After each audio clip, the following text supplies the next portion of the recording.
back to my channel.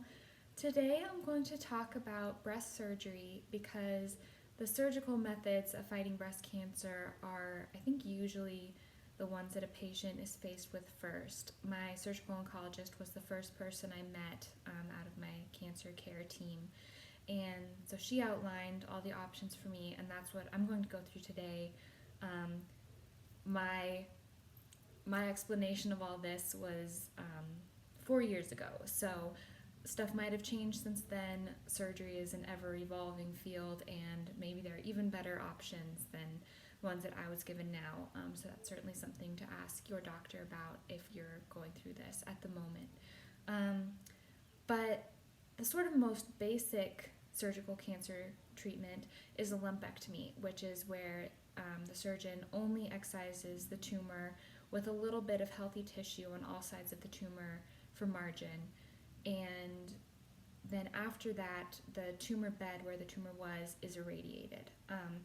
That is to make sure that any microscopic disease that may have been left behind in the breast is treated.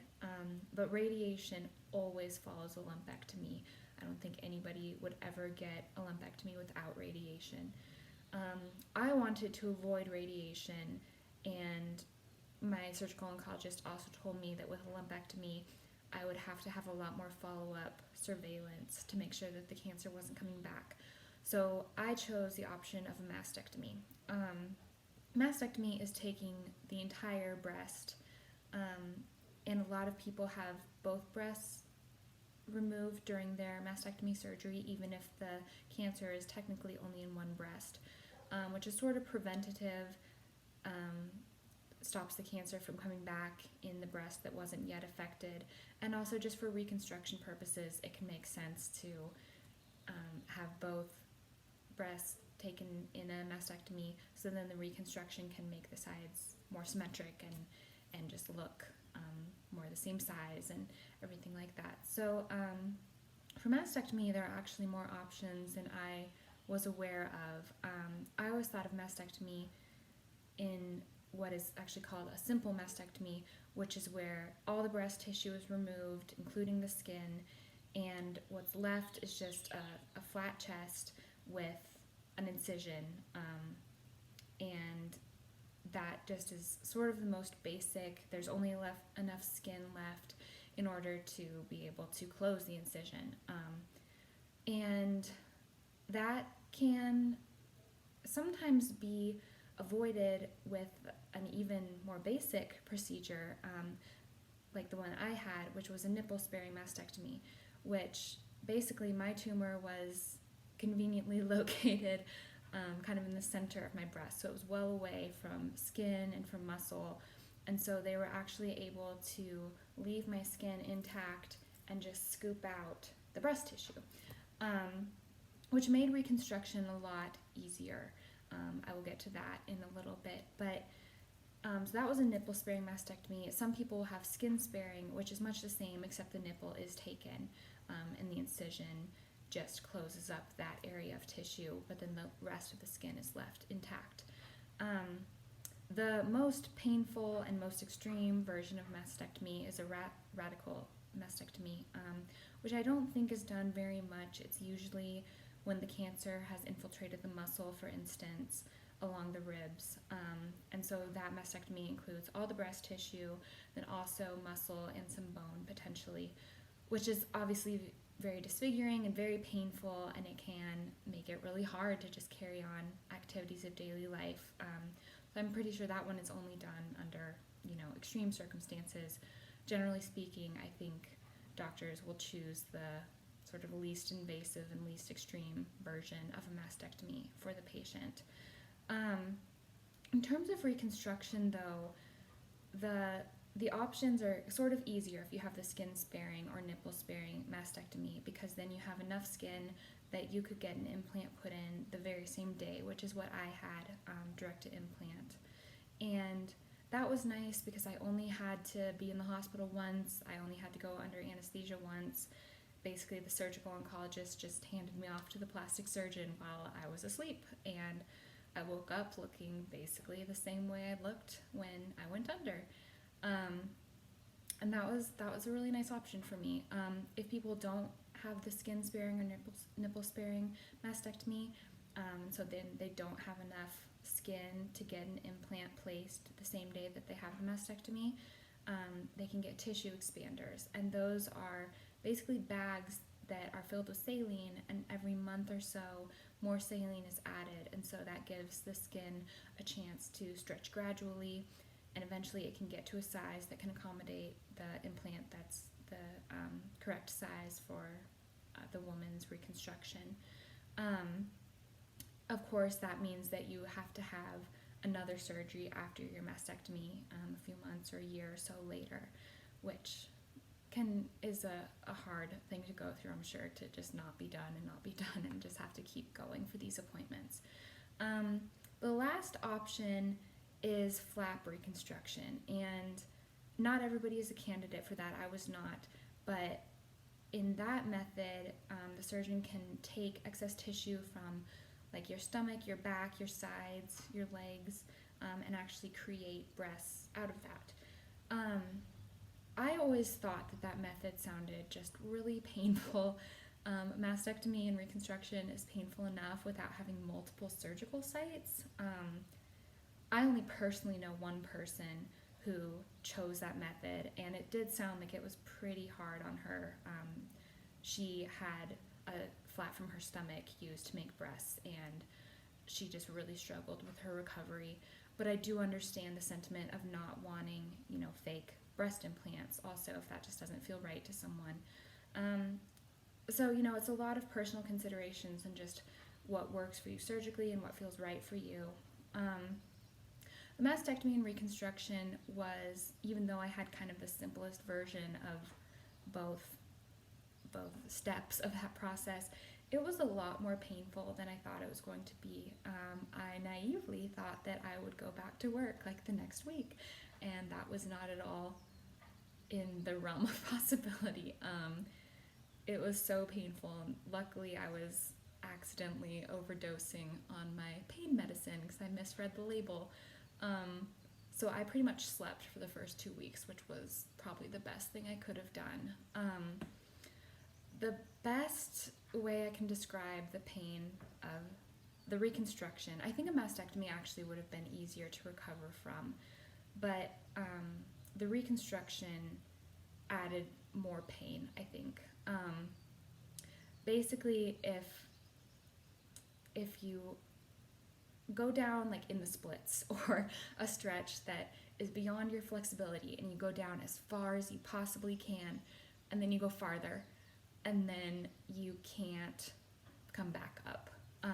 That's what it felt like, because with the implant reconstruction, they put the implant under the pec muscle, kind of for safety, to keep it from being moved from where it is, and from maybe getting punctured or anything like that. But that muscle is not used to being stretched out to that degree, and so I've never had worse muscle pain. It was just really awful, and I wasn't expecting it to be that much, and I actually sort of hoped that it wouldn't be as painful as it was, partially because when they perform a mastectomy, you lose a lot of sensation because they take out so much tissue and so many nerves. I probably only have sensation from like down to a couple inches below my collarbone, and then it just kind of feels like nothing until about halfway down my rib cage. And the reconstruction, I really think, was kind of the more intensive part of the surgery. I had to do physical therapy after that to make sure that the implants weren't kind of getting covered in scar tissue, and that they were mobile enough, that they weren't forming a capsule around them, which is called capsular contracture, and that can be very bad and very painful. There were a lot of restrictions on my movement in the first few weeks with that. It's called T-Rex position. You are only supposed to move your arms like a little T-Rex, like keeping your elbows glued to your rib cage. And so I did need a lot of help. My family had to help me with pretty much everything. I couldn't lift any weight. So yeah, there is a lot to a mastectomy and reconstruction. There are surgical drains that have to be dealt with in the morning and evening. And so if anybody has more specific questions and is going through this process, I would be happy to address those. I'm just trying to give a basic overview of the whole process. What I always found curious was that at the time of my surgeries, nobody mentioned to me that I could forego reconstruction. It was always, here are your reconstruction options, which do you think you want to do? And so I chose, same day implant reconstruction because my insurance approved it and it sounded like the least disruption to my life and everything. But I honestly never was happy with the implants. They they just felt weird, to just be blunt. Gravity had no effect on those things. I could do a cartwheel and they would just sit there, which just always felt weird to me.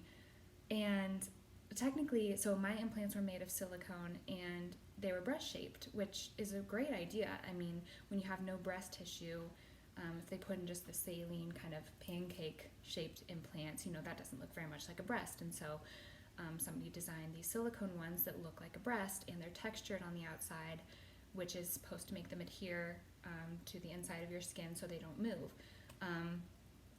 And the probability of them moving is very low, but very low probabilities didn't stop me from getting cancer in the first place, and it didn't stop my implants from rotating either. So my implants would rotate, and they had a very clearly like a top and a bottom, and so it just looked weird. It looked like my breasts were pointing the wrong way because they were.